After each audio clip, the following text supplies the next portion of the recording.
I'm going to get started with the session while you guys are all still getting your food, just because I know we've got a lot of content to get through today. Greg has informed me. So thank you everyone for joining us for today's edition of What's New in Addiction Medicine. My name is Paxton Bach. I'm the program director, and I'm very happy to introduce today Dr. Greg Bauer.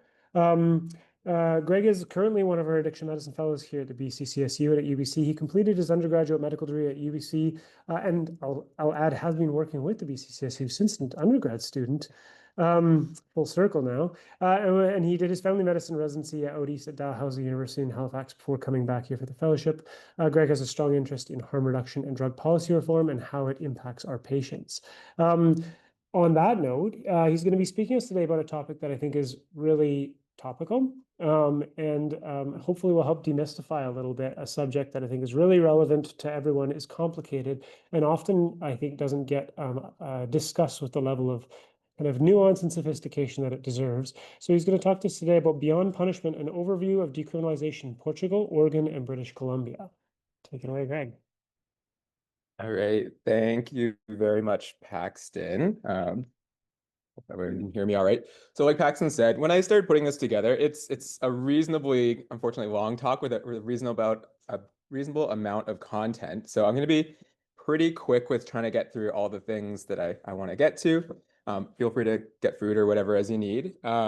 If you have a burning question that you need to ask, try to get my attention, we can ask in the middle, but ideally maybe try to save the questions for the end so we can get through all the content and then get the questions over with right at the very end of the presentation. I just wanted to thank very briefly Paxton, Dr. Bach, in terms of he kind of had a look through my presentation, gave me lots of really fantastic feedback about it, as well as a couple other people, Lunette Reeb, who is a nurse practitioner? No, sorry. Oh, family doctor, who gave us a talk on, decriminalization like a month and a half ago, weirdly timely, but helped inspire a couple of things that I wanted to say here, as well as Dr. Phil Ledger, who's with the CSAM, who gave a really good talk on this at the CSAM conference back in the fall, which was kind of the basis for me wanting to do this talk today here. So thanks to everybody that kind of lended a hand there. First and foremost, I just want to acknowledge that I am a humble guest on the ancestral, unceded, and stolen homelands of the Musqueam, Squamish, and Tsleil-Waututh nations. And I want to recognize that substance use disorders and discrimination against people who use drugs disproportionately harm Indigenous people and people of color, and the continued efforts are needed to dismantle the ongoing colonial systems of oppression. Particularly with a topic like this, as we'll see in a minute when I get into the history of criminalization of substances, we know that this is rooted in racism very deeply, and so I think this is, it's always important, but it's kind of extra important for a topic like this, and just wanted to take a second to point that out. Both in Canada and kind of across the world in terms of criminalization of substance use. These are my objectives pretty generally. So to start off with, just an overview of the history of criminalization of substance use, particularly in Canada, an overview of the decriminalization policies in Portugal, Oregon, and British Columbia, as well as an examination about the literature and the data around those policies and kind of what we can and can't say based on kind of what we actually have studied and what we know. And then sort of expanding that into an outline, we'll talk about the history first, a little bit of like general impacts of criminalization, without looking at any specific, not sort of specifically at the decrim locations, and then we'll get into the individual places and some key take homes at the end. This was a quote that I saw when I was like trying to find some history about criminalization. Susan Boyd is a professor at the University of Victoria and an activist in the space of sort of substance use and decriminalization. And this really resonated for me. So knowing about Canadian drug prohibition allows us to critically reflect on past practices, legal regulation, law enforcement, moral reformers, and their agendas, and new events and avenues to adopt. And I think we really do need to root any conversation about decriminalization in kind of the history of criminalization, where it comes from, why it is the way that it is, and kind of how that might inform kind of what the policies are now and what they should maybe look like in the future. And so this kind of all starts off. I got a lot of the information around the history from the Canadian Drug Policy Coalition. They have a fantastic website, drugpolicy.ca. They're a group out of Simon Fraser University's Faculty of, I think, Health Sciences. And so they have a lot of great information and kind of walk through. I've just kind of got a Coles notes of it here and pulled in a few other sources as well. But kind of up until the 1700s, 1800s, not really much in the way of any sort of policy, obviously, as Canada was sort of starting to become a country and be colonized. For many, many years before that in Canada and across the world, different peoples were using substances for tradition and ceremony and things like that. But kind of up until this point, not really much regulation or not any codified regulation. One of the first big things that happened was the Indian Act, which wasn't specifically about substances, but it did have this little piece in it that was, interestingly enough, and it made it illegal to sell, supply, or provide alcohol to any indigenous person or someone who's practicing indigenous way of life, so anyone who's theoretically status, and also made it illegal for indigenous people to enter a licensed establishment or purchase or consume alcohol.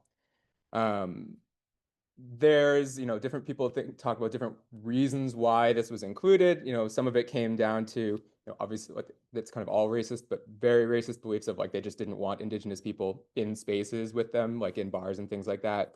Other, more kind of savory, complex type ideas of just thinking that we need to protect people from these substances that we're bringing in. And then also some other thoughts around like productivity of indigenous people and working on labor and farms and things like that. And if they're drinking, they'd be less productive. So kind of it's all racist, but there's sort of various reasons why that may be. In terms of like the punishment, it was actually, 1 to 6 months in prison, with or without hard labor was specifically written in there, as well as, or in addition to a penalty of $50 to $300, which $1870 money is about $7,000 now as a penalty. A couple things that are really interesting about this, I find that just sort of popped up for me. One was that this was not actually fully repealed into, I believe it was 1985. Yeah, 1985. There we go. So took a long time, was around for a very, very long time. And one kind of fun fact about this is that Indigenous veterans were not able to access Canadian legions and the like veterans resources that would have been housed there, as almost every legion serves alcohol, and so those are places that they just like did not have access to that other veterans that were not Indigenous would have had access to and did have access to. And so just there's lots of extra little pieces to a legislation like this that we don't really think about, but are ultimately pretty important. Moving on, the kind of next big there it is, change in terms of substance use policy in Canada is the Opium Act of 1980 or 1908, largely based on a response to race riots in Vancouver in 1907. So generally, well thought to be in context of, new Asian immigration from China and Japan, and concern around jobs and that sort of thing. So a group of about 9,000, generally white Canadians, marched on City Hall. A small group of them splintered off, headed to Chinatown, where they vandalized Chinese and Japanese-owned businesses and houses and things like that, caused quite a disturbance. And then the then Minister of Labor and former or future Prime Minister Mackenzie King was sent to investigate. He talked to a bunch of anti-opium reformers and people about kind of what's been going on in Vancouver, what needs to be done about this, riot that we just had. And interestingly, I have a direct quote from the letter that he wrote back to the Prime Minister at the time that says, "To be indifferent to the growth of such an evil in Canada would be inconsistent with those principles of morality which ought to govern the conduct of a Christian nation." And with that, he recommended sort of the full prohibition of import, manufacture, and sale of opiates for non-medical purposes, specifically because that was the substance of use for Chinese immigrants and the Chinese opium dens and things like that. And he was, specifically mentioning concern for the degradation of white women, white society due to Chinese opium and things like that.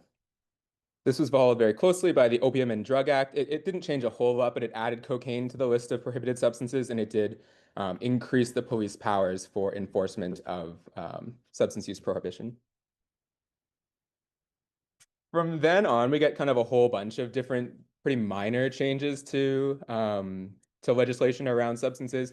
In 1961, again, the Narcotics Control Act kind of replaced the Opium and Act that I previously mentioned. Again, it just kind of increased penalties for narcotics offenses, again, kind of increased enforcement. There were multiple kind of tweaks to that over the years, and then we got the Controlled Drugs and Substances Act in 1997, which then kind of again replaced the Narcotics Control Act and came up with the schedules of different substances and where they belong and what the penalties for each are.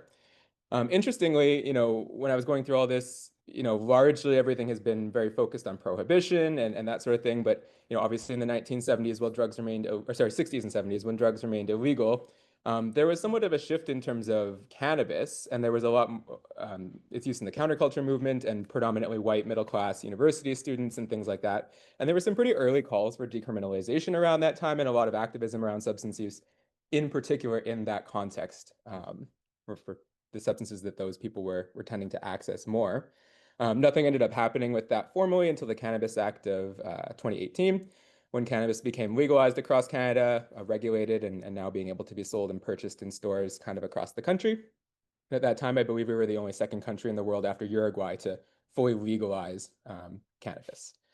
I don't have it on here, but another thing just that I wanted to briefly touch on is that it is important to also think about the changes to harm reduction policies and advocacy that came sort of in and around even before 2018 and even as early as sometimes in the 80s. But groups like Vandu and Pivot Legal and those sorts of advocacy groups that have had an impact on harm reduction and substance policy today, and it's important to recognize them as well too. In addition to like just sort of the brief history of substance criminalization in Canada, I think it's important to reflect on the fact that the substances which are legal or not legal and what the punishments are for those things are not necessarily rooted in a whole lot of data, for example. The Canadian Centre for Substance Use and Addiction publishes this report on the costs and harms associated with specific substances. And this one that I was able to access, the most recent one, it was published, I think just after 2020, but the data goes up to 2020. And this specific graph that's up here is for the costs, the estimated costs in 2020. And you can see that alcohol and tobacco make up like the vast majority of substance use costs to Canada, to Canadian society. Specifically, healthcare costs, lost productivity from people either missing work, becoming unwell, being in the hospital, passing away, those sorts of things. And then as well as the criminal justice costs.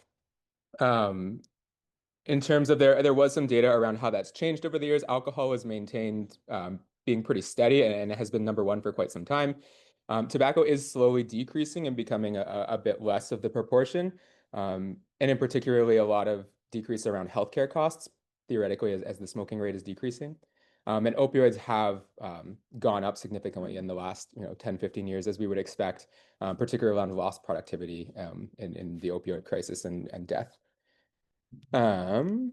These specifically are total costs, not per capita, just so to point that out, and knowing that obviously the legal substances are going to be accessed more frequently by people, and so that will increase the actual amount. But it is just interesting to think that the substances that do cause the most actual cost to our society are the ones that we don't really think a whole lot about or in terms of the legality status or much really in the way of regulation, I would say these days. Whereas other substances that may cause less harm overall are still criminalized. Just before we go a little further, just again, some definitions. I couldn't find like the best place to fit this, but I thought this was a reasonable spot. So just defining what decriminalization is. So first to talk about criminalization. So it's fully illegal to possess, use, distribute, or sell a substance.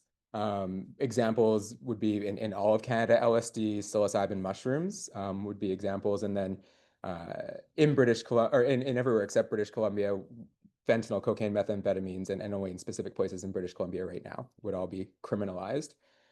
In terms of legalization, that's kind of the opposite, where the substance is fully legal. You can produce it, or certain people can produce it, sell it, distribute it, use it. That's stuff like alcohol, tobacco, and now cannabis in Canada specifically.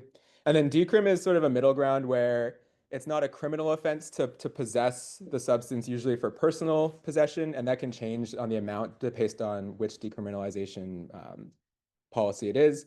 But it is still illegal to produce, sell, or distribute the substance. And so, for example, most substance or all substances in Portugal, or like fentanyl, cocaine, methamphetamine in British Columbia, with now some caveats on specifically where in British Columbia that is.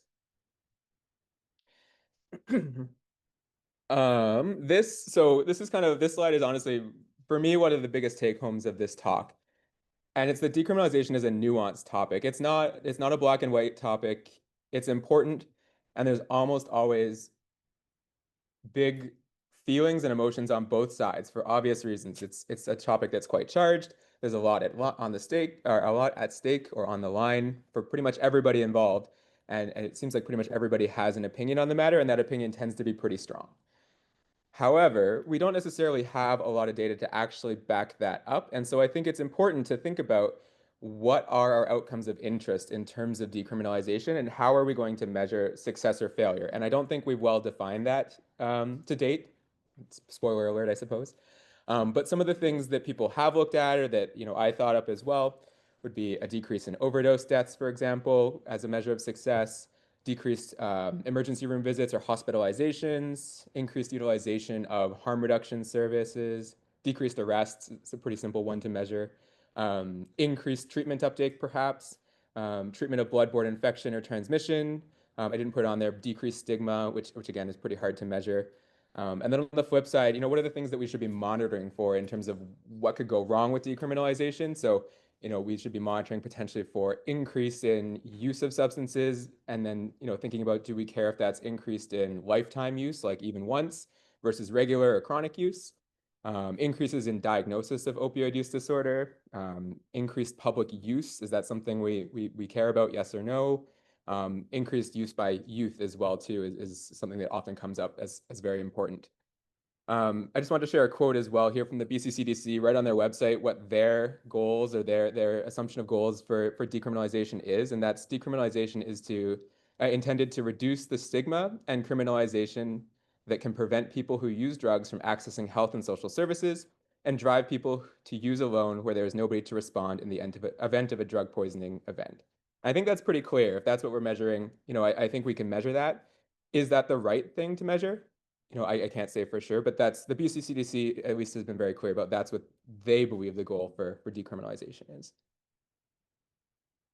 As I said, politically charged, just super quickly, it took me 5 minutes of Googling BC decriminalization and I got all articles that have like pretty inflammatory titles, for example, what the hell are they thinking, and then drug decriminalization chaos, obviously very strongly worded article. If you look at the bottom, kind of the opposite direction, calling backtracking of decriminalization politically cowardly and illogical.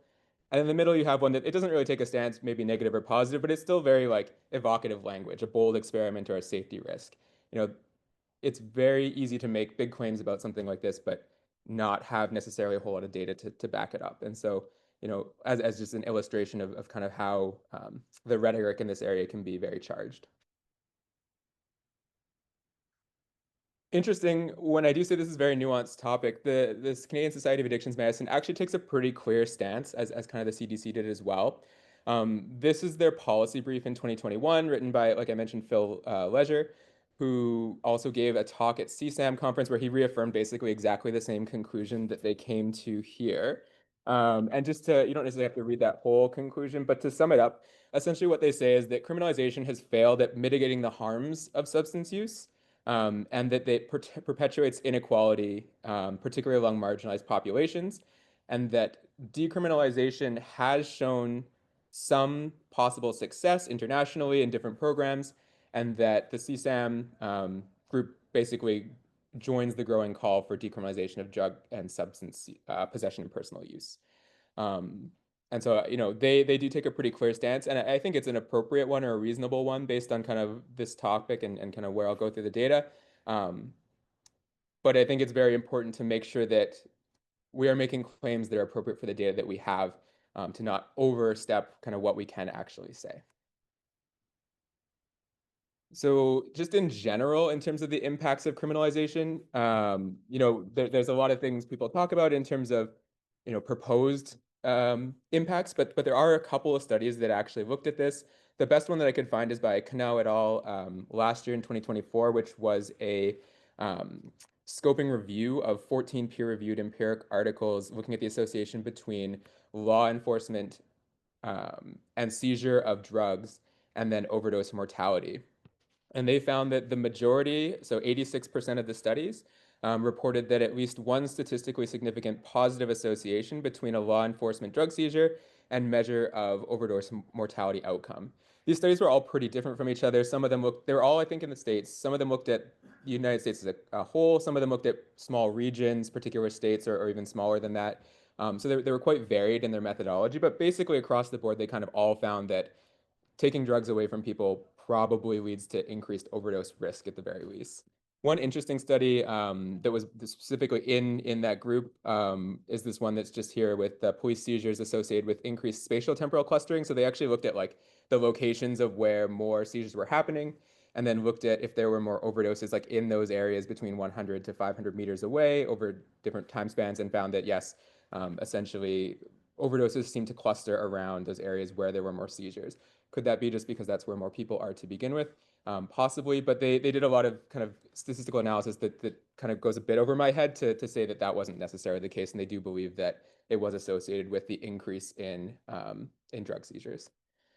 There's a lot of postulated mechanisms for why this could be. That study and a couple others sort of gave some offers in terms of like disrupting the usual supply, having to access a supplier that may not be as trusted or may not have, you might not know kind of where their substance is coming from, feeling more rushed or using in riskier situations to avoid detection, being put into unsafe situations to replace your confiscated supply. Just because your drugs were taken away doesn't mean you don't need or want them anymore. So people are going to do things to get more substances, which can be sex work or other risky practices.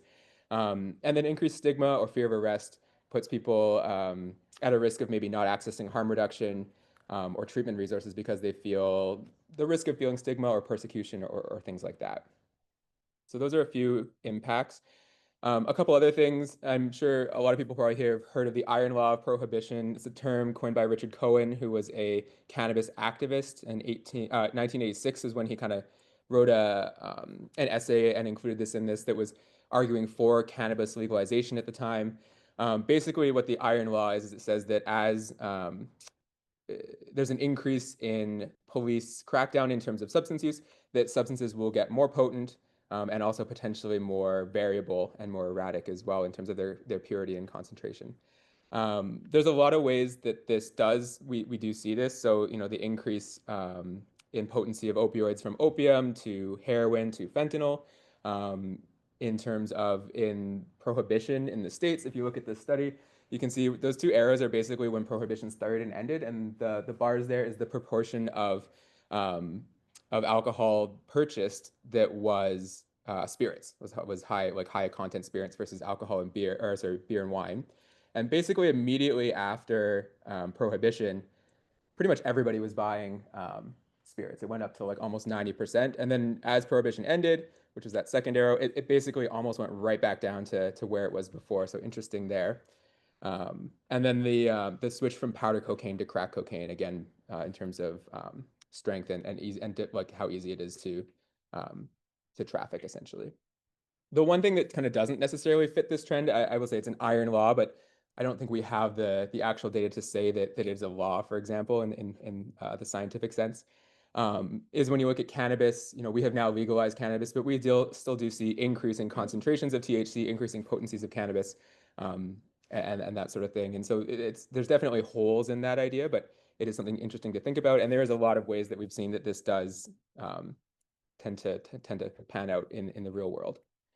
Other couple of things, just again, along with alcohol prohibition, there's been lots of studies. Obviously, all the data comes from quite a long time ago, but there was almost a fourfold increase in toxic alcohol deaths in the USA, kind of pre and post prohibition. And then even in Canada, there was like some time where there was prohibition in Ontario, which was quite variable. And there's a good paper I was reading that talked about how it disproportionately harmed people of less means, as there were still ways to get alcohol, including importing it yourself or getting it through religious means or things like that. So it harmed the people that didn't have those means. And they did, although there wasn't very good data, they did show evidence of harms of toxic alcohol increasing in Ontario in the context of prohibition as well. So now getting into each of the individual decriminalization policies that have come about. So I'll start quickly, just like a brief overview of each one or of them individually with their accompanying data following that. So first is Portugal. The context for this is kind of in the late 90s. Portugal had a very high rate of HIV transmission, as well as seroconversion to AIDS, climbing overdose rates, a lot of harms associated with substance use. However, quite a small population. It was very concerning to them. Um, in July of 2021, they passed a law which made significant changes to their drug policies to change it from being a criminal offense to essentially looking at it more as a health or mental health issue and trying to solve it more through like a healthcare lens than through a criminality lens, essentially. And what they did was they changed possession of substances from being a criminal offense to what they called an administrative offense. So it was still technically illegal. Like we said, it was criminalized or decriminalized, but it was now an administrative offense. And what that means is that anyone who is found with less than 10 days worth of an illegal substance would have their drugs seized and then be referred to what was called the Commission for Dissuasion of Drug Addiction, or CDT in Portuguese. The acronym makes more sense. And they would have 72 hours to present to one of these commissions, which were usually made up of 3 members, interdisciplinary team with a social worker, a lawyer, and usually some kind of health worker, like a physician, psychiatrist, someone specializing in addictions, who would then essentially kind of look at their case on a case-by-case basis and come up with kind of what to do about it. And it was very individualized.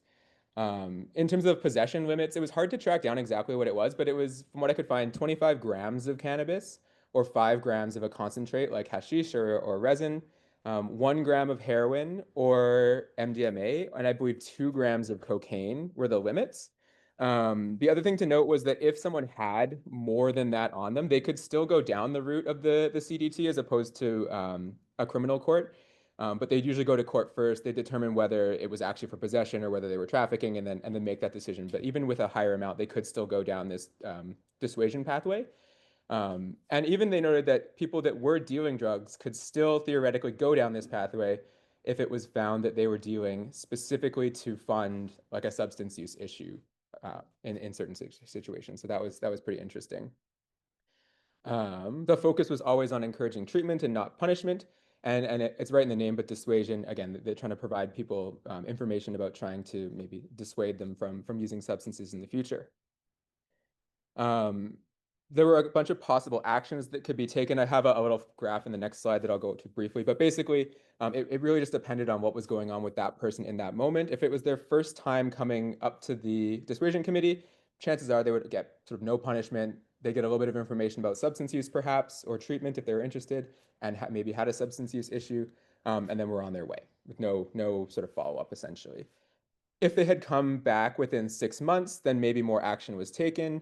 They could be, again, referred to treatment. They could be provided like a small task to do. Some examples are based on their risk and needs. So if they don't have housing, they could be required to like show up to a place like a social housing like office to get some information, to go to an employment office and at least sign in. They don't have to take a job, but they have to at least sign in and prove kind of they know where it is and check in, or following up with like a mental health team or a social worker. All the treatments are voluntary. There's no involuntary treatment for substance use in Portugal. And there were some small fines that could possibly be given out up to 35 euros, but they only use those in the cases where people did not follow through with like the task that they were given, for example, and only in the case of people who were not physically dependent on their substance. They said that they did not use fines if people were physically dependent. This is just that graph. It basically kind of goes over what I said there, but in terms of like their first assessment is whether their use is problematic or not. And when it says treatment, again, that's is voluntary treatment. If not problematic and it's their first time, then again, they just get some information. If they are sort of repeatedly coming back, and then it depends on whether that their use is problematic, whether they get referred to treatment or again, sanctions or small tasks or things like that. Kind of the ultimate thing they could do is like revoke licenses, like driver's licenses, hunting licenses, put restrictions on kind of where people could be in terms of areas where substance use is higher, things like that. But it was always meant to sort of be non-punitive, and with an attempt at trying to help guide people towards treatment, essentially. They put a lot of resources into their treatment protocols before decriminalization, which is one of the big significant differences between Portugal and other places is that for 2 years prior to their decriminalization, they were already ramping up treatment resources for substance use disorders and mental health, as well as funding, housing, all these kinds of things, as well as access to oat. They have like the methadone van, which drives around and comes to people as opposed to them going to the pharmacy. All these things they put in place before decriminalization to try to help with the ramp up, as opposed to doing it afterwards. And the last kind of big piece that was very somewhat unique, I would say, to Portugal is they did have a housing first model, Casa Primeiro. This started a little bit later on into decriminalization, not at the very beginning, but around 2009. And it was to ease the burden of homelessness, particularly in people that were experiencing mental health and substance use issues. People that were brought into this program were essentially like given market housing at a certain rate that they paid up to a maximum of their income, whatever that may be, whether that's from disability or income assistance, or they have a job for rent. And then that was kind of the maximum they could pay. Interestingly, there was limits on how many people could be on this program in any individual building. They were usually apartment buildings, and only 5% of the total units in a building could be part of this program, essentially. So they didn't have a situation like the downtown east side in Vancouver where we have SROs and we kind of are warehousing people together. People tended to be more distributed throughout the communities as opposed to being in sort of one high volume area. There was a really strong emphasis on outreach, and they had doctors and nurses who would frequently go to the housing apartments where people are living to provide them with care and services. And they had really good housing retention. So they measured how long people stayed stably housed for at least 12 months. And that ranged from like 85 to 95% sort of year over year. This was in 2014, I got this data from. And as of 2024, there were about 456 like active tenants in this program. In terms of the data around Portugal, so for each of the policies, I'm going to try to talk about data in an equivalent way and like try to use similar metrics. However, it's just not all available. So it's not totally possible to say the exact same things and compare them apples to apples, but I will try my best. And so the first thing that I can say something about for each of them is around crime and arrest data. And they did find a significant decrease in crime, in arrests specifically, and incarceration for substance use, which should be the thing we would expect in terms of decriminalization. The first graph there is showing Portugal compared to the rest of the world. So they had a high percentage of their incarcerated population prior to or at the very beginning of decriminalization. A high proportion of them were for drug offenses, and then that pretty quickly decreased and then got to about the same level as what Europe is in terms of median right now. The graph further off to the side there is comparing Portugal to itself, essentially. The blue line is the total amount of incarcerated people in Portugal over that time frame, which actually did increase. However, the red line at the bottom is the amount of people incarcerated for substance use offenses. And so that actually did decrease and stayed reasonably stable despite an increasing proportion of people or increasing number of people being incarcerated in Portugal over time. And then the actual numbers at the top there showed some decrease pre and post decriminalization. So I think the long and the short of that is that yes, decriminalization, it did the thing that they expected it to do where less people were being arrested and incarcerated for substance use offenses. In terms of trends and changes in actual substance use, it's a little bit trickier to assess. I would say this is kind of the best data that I found. And what this is looking at is lifetime use, which means it's self-report. They've used any illegal substance once in their life. It includes cannabis. Recent use is that they've self-reported they've used this substance within the last year, and current use is within the last month. And then they break it down by age categories. And then the light bar is 2021 prior to decriminalization, and the darker bar is 2007 post decriminalization. And what you can see is that the lifetime use of illicit substance, and again, this includes cannabis, not just opioids, for example, it did increase. Like there's pretty much across the board, people were reporting that they used substances at least once in their life more frequently. Could that be because people felt more comfortable reporting that? Possibly. Could that be because more people are actually using the substance? Possibly. In terms of like recent and current use, the changes were much, much smaller. And actually, as you can see in the youngest and probably most vulnerable group, the 15 to 24 range, it actually did decrease a little bit in terms of people using both within the year and within the month. And so, what some studies have said, and what I tend to agree with, is that potentially decriminalization maybe increased drug experimentation, but does not seem to have increased frequent use of substances, or regular use of substances. At the very least, I don't think we could definitely say that it has. And I don't think it decreased substance use from what we're looking at here, but it definitely, there isn't this big, oh, we made it decriminalized and everybody started using substances. I don't think that's a reasonable thing to say. Um, there is also just a little note there, another study by Felix et al. They looked at the cost of opioids and cocaine and used a synthetic difference in difference control method approach with the rest of Europe. And they found that the price of substances in Portugal did not change significantly pre and post decriminalization. And specifically, opioids and cocaine were not cheaper post decriminalization, which was a concern that people had. In terms of overdose data, again, a little bit tricky to say. Portugal didn't really start formally tracking overdose deaths until 2010, November of 2010. And so a little bit hard to say. But this, again, is kind of the best graph or best information that I could find. And when you look at the gray line here, what that's measuring is deaths where there was a positive toxicology for an illegal substance found. And interestingly, you see a decline and then you see an increase. However, between 2006 and 2007, there were just significantly more autopsies where there were tox screens done. Like just the actual number was just significantly higher. They had ramped up how many they were doing. And so I don't think that's necessarily a useful metric to look at in terms of overdose deaths. What's likely more useful is the dark line, and that's actual like IDC codes where the most responsible or the thing that physicians who assessed the person who had passed away, the most responsible contributing factor was um, like a substance overdose, essentially. And what we see is a pretty quick decline right around the time of decriminalization, and then stayed reasonably stable with maybe a slight increase towards as time goes on a little bit. But overall, a pretty significant decline right away, and then relatively stable. So it does seem reasonable that I don't think you could say that there was an increase in overdose deaths. And I think it's pretty reasonable to say that there's potentially a decrease in overdose deaths in Portugal as well, related to decriminalization.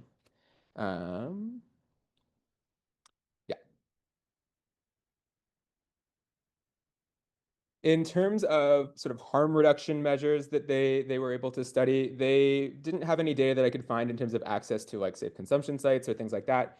But the biggest thing, and kind of one of the main reasons they even went with the decriminalization protocol, was to decrease the transmission of HIV and seroconversion to AIDS. And what you can see from this graph pretty clearly is that there was a reasonable, sharp, and continued decline in transmission of HIV after decriminalization. Could that be because there were greater harm reduction services? Absolutely, that's possible. But it was all kind of a whole package deal, so you can't really parse one thing out from another. But I would say that their whole sort of policy that they put into place definitely was associated with a decrease in HIV transmission over that time frame. And the only other thing I wanted to mention about that data, yeah, is that they didn't unfortunately have much that I could find in the way of treatment initiation, which is something I was hoping to find. But there wasn't really much I could find in terms of were more people on OAT pre or post decriminalization. There just wasn't good data that I could find about that, unfortunately. Two last studies with Portugal that I found interesting. This one, the social cost perspective in the wake of Portuguese strategy of the fight against drugs. And what they had looked at here was, it's got a lot of statistical stuff going on that I don't, it's a lot of estimation and a lot of stuff I don't fully understand. But what they came to the conclusion was that if you add up all the costs and all the benefits on the system, you end up with a 12% reduction of social cost in the first 5 years following decriminalization, and actually an 18% reduction over a longer term between 2000 and 2010. On the next slide, it'll say a little bit about what those actual costs they estimated were. I'm not saying that this is the way that we should be measuring decriminalization, but for certain people, this might be the thing that rings home in that it seems like it saved money. And so, deaths and everything, it seems like it helped there too. But, I'm sure there's a certain subset of the population that this is the thing that rings true, and that maybe this is a policy we should think about, is that ultimately it seems like it saves money. This is kind of where they were looking at specific things. So direct and indirect costs related to healthcare or related to not healthcare. The direct healthcare costs actually went up a little bit. That makes sense. It's probably the balance between more access to treatment and more services, as well as people being hospitalized less and that sort of thing. The indirect healthcare costs were more around, there's a big decrease. That was around sort of loss of life and productivity with overdose deaths. The direct non-healthcare costs were like kind of stable to a bit of a decrease. That mostly comes from less having to pay for people in prisons and things like that. And then the indirect costs related to not healthcare is like loss of productivity from people being incarcerated. And so they basically found a way, like a very a model that was quite complicated to try to estimate all these things. And again, they came up with that essentially if you add all this together, it ends up saving money in the long run. The last study with relation to Portugal that I found really interesting actually was this, it's called a resounding success or disastrous failure reexamination of the decriminalization model. And they took two separate studies that were actually looking at basically the same data. And one of them had called it a success and one of them had called it a failure. They went through kind of what pieces of the data each one of those studies looked at and why they came to their conclusion, and then what they thought the reasonable conclusion was. And basically what they came up with was that the Portuguese decriminalization, they said warrants neither praise nor condemnation of being a resounding success or disastrous failure, and that the divergent conclusions were derived from selective use of evidence based on a very nuanced, but albeit largely, in their opinion, positive set of data, essentially, in terms of the implications for drug decriminalization. Kind of when I look back here, so they used like this data set, for example. The people that called it a success only talked about the black line. The people that called it a failure only talked about the gray line and just did not, but they didn't even mention the other one. So like that's the kind of thing people were doing. They also used this data set as well. The people that called it a success basically focused on the decrease in current and recent use in the younger population, whereas the people that called it a failure only looked at the lifetime use and did not mention the other current or recent use. And so to me, this is just a good example of a way that we have to be careful about what we're asking in terms of questions and the data that we're using, because it's very easy to manipulate the exact same data set and come up with like the exact opposite conclusions, and make what seems like a reasonably compelling argument in the moment about it. And so I just found that article super interesting. It would be a good one for anyone that's just like interested in kind of how things went in Portugal. This would be one I'd recommend kind of just having a read through. Moving on to Oregon. So decriminalization in Oregon, very different from Portugal. So they actually had a statewide vote in the context of kind of similar stuff we were experiencing here, COVID-19, higher than average rates of problematic substance use for the United States, lots of overdose, death, that kind of thing. 58% of people voted to decriminalize substances, which went into place February 1st, 2021. They changed possession of specific amounts, which will come up in a second, to a Class E offense instead of felonies or misdemeanors. And what that meant was that police could issue a ticket of up to $100, or I think minimum was $40, to people if they had substances. They did seize the substances, and they provided them with a phone number to a hotline that if they called within 45 days and had a substance use assessment, they could get their ticket essentially thrown out, so they didn't have to pay it. There's kind of a list of the substances that were decriminalized and the amounts. I won't go specifically through it. It's kind of similar to BC, but with some exceptions of there's some extra things in there that we did not decriminalize, like LSD and psilocybin. They did also make some investment into resources. It was around $300 million. It's kind of hazy. It was kind of amorphous. It was more concurrent with their decriminalization as opposed to like for the 2 years prior, like Portugal did. The money came from the Oregon State cannabis tax, which cannabis was already decriminalized. That's why it's not on the list, or legalized, I believe. And it was very amorphous as to where the funding was going. A lot of it was going to like this telephone line and a bit more in terms of like access and assessment stuff. But it was hard to say where all that money was going, essentially. Unfortunately for Oregon, things didn't go as they expected. And as of August 31st of last year, they had given out like 10,000 of these citations. Only 700 of those people had had their charges dismissed, which is 7%. And only 47 total people had actually had like a verified substance use assessment. So almost none. In terms of the people that were given a ticket, so that's the charges, like almost 9,000, 90% of those people failed to appear in court and did not pay for their ticket. So there wasn't really any, they just like the tickets, they just threw them away. There was no like follow-up. It just kind of didn't really do anything. Um, in the context of there was a lot of police frustration in terms of how they should be enforcing this, low access to the phone line, and a lot of public concern and vocal public concern around public use and that sort of thing. The governor of Oregon ended up putting forth Bill 4002, which was passed and came into power September 1st to recriminalize all substances and basically put everything kind of back the way it was. That's sort of the story in Oregon. In terms of the data, so we have good crime and arrest data, just like we did for Portugal, and that actually shows that there was an 83% decrease in substance use arrests from when the measure came into being to pre-COVID. Interestingly, if you see there actually was a decrease right around COVID. However, there was still a 67% decrease from the COVID era there. So there was a big drop from where things were pre-COVID, but there was still like a pretty reasonable drop from the pre-decriminalization but post-COVID period there. So again, what this says is essentially that the police were doing the thing that they were told to do, which was not arrest people for substance use. In terms of overdose rates, again, kind of mixed. The first study that came out was saying that they did again a difference in differences model. They used a synthetic control where they took kind of Oregon before decriminalization as well as what changed in the rest of the country, came up with a synthetic control of Oregon and compared those two.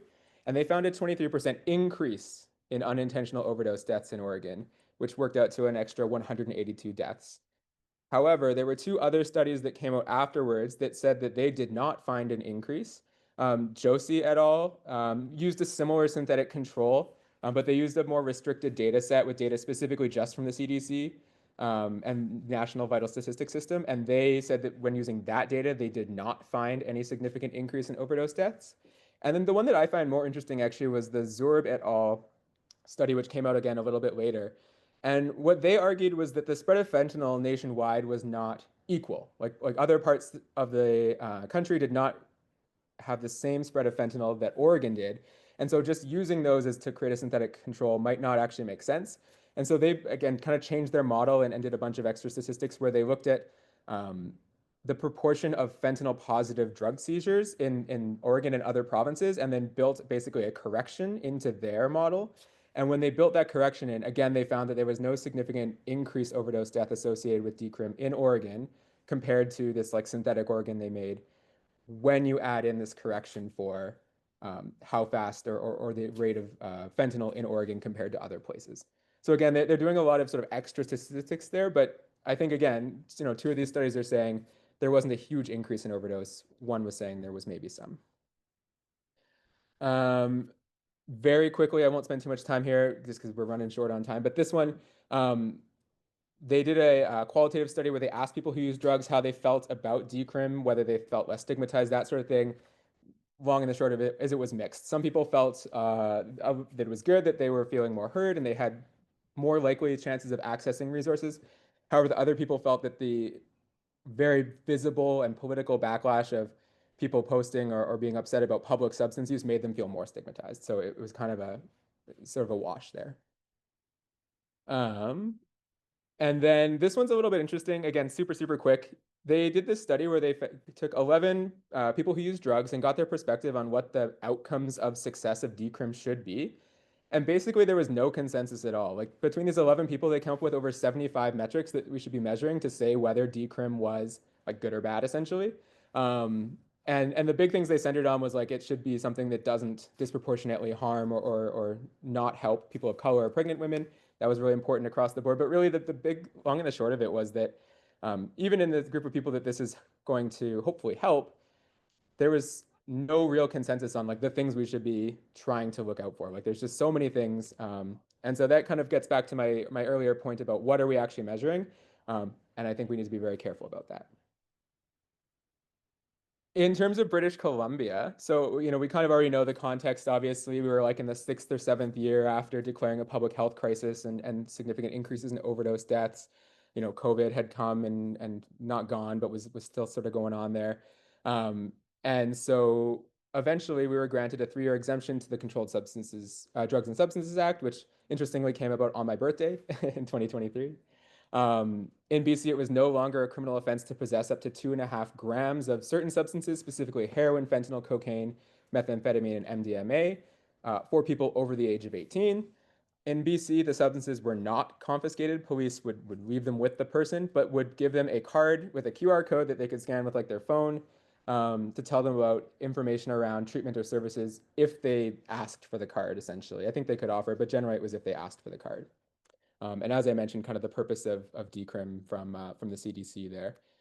Interestingly, again, like I mentioned, LSD, psilocybin, ketamine, things like that, which were included in Oregon, were not included here. When I think back to the slide I had on the harms associated with substances, interesting that like those ones that didn't seem to have a whole lot of harm, we didn't decriminalize those along the same way as well, but that's sort of a different topic there. Obviously, our decriminalization was updated. So in May 7th, the federal government announced that they approved BC's request to exempt public spaces from decriminalization policy kind of immediately. And substances were recriminalized in certain places. Particularly here is just a timeline of the events. So like Jan 2020, or sorry, 2023 is when decrim was enacted. And then obviously the growing concern around public substance use, they made some tweaks in terms of where substances were still decriminalized, and then formally made that change last spring in terms of where things were decriminalized. In terms of the data that we have for BC, so again, like the other three, the most consistent thing that we have is we do have good crime and arrest data. I think this study like is really, or this graph at the beginning, it shows there was a pretty sharp decrease in arrests for substance use right at the time of decrim. And then we did see an increase again that kind of rebounded with the changes to where substances were decriminalized. And interesting, when you look at the bottom, that shows you like the proportion of people being arrested for how much substance they have. And previously, the majority actually was people with small amounts, like between 0 and 2.5 grams. After decrim, that 0 and 2.5 gram bar is much, much smaller, almost, not quite 0, but getting there. And proportionally, actually, the higher amounts was what ended up being arrested more frequently, was the people having the most amounts of substances on them, ideally because they were targeting higher level dealers or trafficking groups and things like that. And then you get, again, a little bit of a rebound once substance use became sort of recriminalized in terms of the smaller amounts being more arrests again.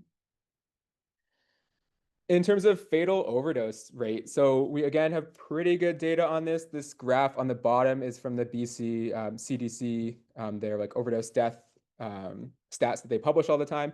We saw kind of stability between 2022 and 2023, and there actually was at least a small decrease between 2023 and 2024, both in terms of the total amount and in terms of the per capita deaths. And then we have very little data on 2025. We only have January. However, the actual rate was significantly lower, which is reassuring. And, I was wondering, is this just because less people tend to have overdose deaths for whatever reason in January? And actually, January 2025 was the lowest number of overdose deaths in a January since January of 2020, since the pandemic. So I think, again, super, super early in terms of like what we can say about 2025, but that's reassuring. I like that. It didn't like jump up super high. The other graph there is from a study that came out just last month by Nguyen et al. And again, they used a like synthetic control, just like the other studies that we've been using, where they used the rest of Canada. They didn't have decriminalization to come up with essentially a control province where decriminalization, or control BC where decriminalization didn't happen. They were both looking at safe supply and decrim. So that first vertical line is actually like safe supply. The second one is decrim. They found that there was a significant increase in hospitalizations, both with safe supply, and then again, a smaller but still significant increase in hospitalizations related to opioids with decrim, but no significant increase in overdose deaths for either, for safe supply or for decrim. They sort of talked a little about why maybe there was an increase in hospitalizations. Again, like, is that a good thing? Is that a bad thing? I don't know, because it could be that people are feeling more comfortable seeking help or using in places where that they are able to get help if they overdose, versus maybe just more people actually using in riskier ways. So it's hard to say what to do with that in terms of the increase in hospitalizations. But the one thing from this data we can say is that there was not a statistical not a statistically significant increase in overdose deaths associated with decriminalization. In terms of access to harm reduction and treatment, we actually already had, increasing rates of harm reduction, as you can see, both in terms of overdose prevention site visits and drug checking. And it just kind of continued to increase. I wouldn't argue that there was a significant spike because of decrim. It looks like it kind of was continuing roughly along the same trend. Interestingly, with the drug checking, there was that decrease. Apparently, that was because the service was like hard to access at that time. They had a shortage of, I think, techs or the ability to test. And so that was not actually necessarily to do with people wanting the service less. It was actually just less available and then rebounded. And then in terms of treatment, again, like this is the data of from PharmaNet in terms of people with picked up prescriptions for OAT, pretty stable. It's, it almost, as they say there, it looks like maybe it's peaked a little bit and now it's kind of leveling off. There's no big drop, I would say, with decriminalization. It's kind of been just basically stable. There's not really much of a change there. Again, similar to Oregon, this was just a qualitative paper. I won't spend too much time here, but basically it was mixed again. Some people felt that it was very helpful. They felt less stigmatized. They felt more likely to access services. Other people, again, felt that backlash. We saw it in the news of people concerned about public substance use and felt a bit more stigmatized. So again, super mixed in terms of the qualitative and how it was felt by people who use substances. Last couple points. So from all this together, like especially for BC, what can we say about decrim in BC with some certainty? I think we can say that we did see a significant decrease in charges and seizures related to substance possession under 2.5 grams, as we would expect. I think you can say that. I don't think anyone would argue. I think you can say that there's no major increase in deaths related to overdose since decriminalization from that data I showed you and from that Nguyen study that actually does have some empiric data behind it. However, there may be an increase in hospitalizations, and do we think that's good or bad? I'm not sure. I think we can say there's ongoing increases in the rates of access to harm reduction services, and that's continued from previous. I don't think there was a significant change to that related to decriminalization as of yet. And I think we have an unclear impact on actual stigma related to substance use for people who use drugs. And then no sort of empiric evidence around treatment, I would say at this time. Was BC's decrim a success or a failure? I think that is, again, up to the measures that what you are looking at. If you're saying, did we successfully criminalize or like decriminalize substance use and have less people arrested? Yes, we absolutely did that. Did that cause an increase in deaths? No. I mean, I think that's a reasonable thing to say. Are we hoping to, have something else come out of this? I think we can't say at this time, but I think we can say those things, and I think that's fair. When we compare it to Portugal, again, totally different system, different groundwork, different place. And so I think it's important that we're not comparing apples to oranges here, and that we're realistic about what we're actually trying to target with decriminalization here. Our decriminalization came in the wake of a pandemic and a significant overdose death and was somewhat reactionary, perhaps, in terms of its rollout, without that forward planning of like 2 years of planning and funding for services prior to decrim that Portugal had. And so I think it's important to have that context when we talk about decrim in BC. Things that I think I'd love that we had this data in the future. I saw some studies and like some protocols that were published that have stuff that's coming out, but obviously rates of substance use pre and post in BC would be helpful. New initiation of OAT and substance use disorders would be helpful information. This is just a breakdown of the different models. So seizures only in BC, not in Oregon or Portugal. Sorry, no seizures in BC, only in Oregon and Portugal. Penalties, none in BC, fines in Oregon, and then the small tasks and stuff in Portugal. Referral to treatment was sort of mandatory in Portugal, but no actual mandatory treatment. And then there was the phone line and the QR code in BC. And then investment was pretty variable across the board. Last thing, so key points. As I said, decriminalization, a complex and nuanced topic. Everybody on all sides of this has very strong opinions, and I think it's important that we recognize that as well as realize what we can and can't say with the data that we have. I think we need to recognize the history of drug criminalization, both in Canada and other places, is not based on evidence or proportional harms, but is rooted in colonialism and racism. And that colors kind of where we're at today in terms of our substance use policies. And it's impossible to kind of like, tease that out at this point. It's ingrained in those policies. I think we need to be very critical about the metrics that we're using for success and failure and make sure that we're choosing these wisely and measuring them in a way that we can actually draw conclusions from. We don't have a lot of that data. We have little bits and pieces here. here and there, and that to date, we can not make any strong claims about decriminalization as a whole, all three, because they're all very different protocols.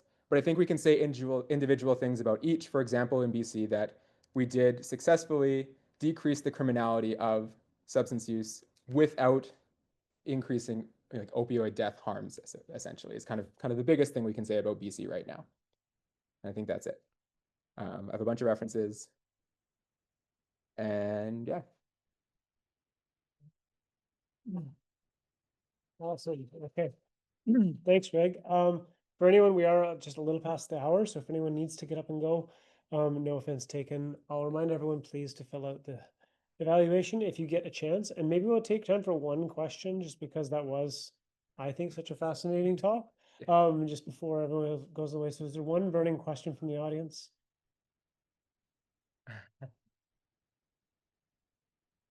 So I'll ask my question Okay, then. what's your question? So if you were implementing Decrim into BC, or if you were re-implementing Decrim into BC, are there any system like what would you set up in advance to allow us to better assess the questions that we now don't have answers to?